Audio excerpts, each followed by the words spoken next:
আপনিও কি নামাজের মধ্যে সে ভুলটি করছেন যে ভুলের কারণে নামাজ হয় না?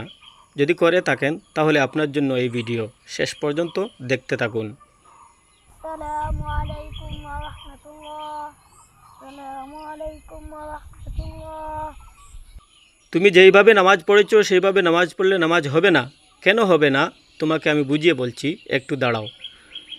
তোমার উচিত ছিল এভাবে আল্লাহু আকবার বলে হাত বেঁধে এরপর আল্লাহু আকবার বলে রুকুতে যাওয়া। তুমি তা না করে আল্লাহু আকবার বলে সোজাসুজি রুকুতে চলে গেছো। এভাবে নামাজ পড়লে নামাজ হয় না। কেননা তাকবীরে তাহরিমা বলা ফরজ, আর তাকবীরে তাহরিমা যার আদায় হয় না তার নামাজ হয় না।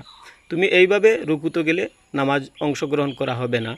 কিভাবে নামাজে অংশগ্রহণ করতে হয়, তাকবীরে তাহরিমা আদায় করতে হয় তা তোমাকে আমি সুন্দর করে বুঝিয়ে বলছি।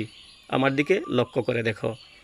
এভাবে আল্লাহু আকবার বলে হাত বাঁধবে, এরপর আল্লাহু আকবার বলে রুকুতে যাবে। এটাই সঠিক, এটাই নিয়ম। তুমি আজ জানলে, জানার পর এরকম আর ভুল জীবনে করবে না ইনশাআল্লাহ।